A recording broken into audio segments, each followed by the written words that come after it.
Hello, hello, hello. তো আজকে একটা ছোট্ট মতো মিনি ব্লগ নিয়ে চলে এসেছি। আজকে নীলষষ্ঠী পূজা, আর সেই নীলষষ্ঠী পূজার উপোস করে আজকে আমরা চলে এসেছি ভারত সেবাশ্রমের মন্দিরে।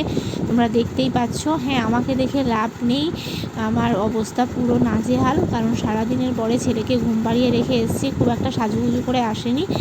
তো আর কি, ম্যাচিং ব্লাউজ ছিল না বলে ওই ব্লাউজটাই পরে এসেছি, যেহেতু নতুন জামাকাপড় পরে পুজো দিতে আসতে হয়।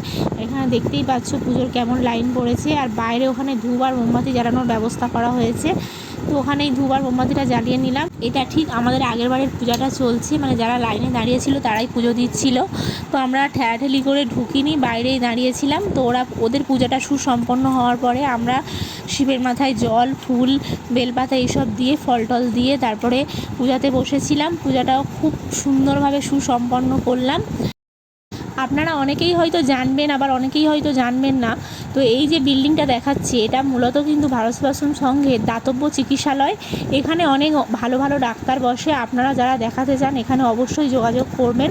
এখানে চোখের ডাক্তার, দাঁতের ডাক্তার, এখানে খুবই সুলভ মূল্যে চিকিৎসা করা হয়। এছাড়াও এখানে পরীক্ষা নিরীক্ষা করার ব্যবস্থাও আছে।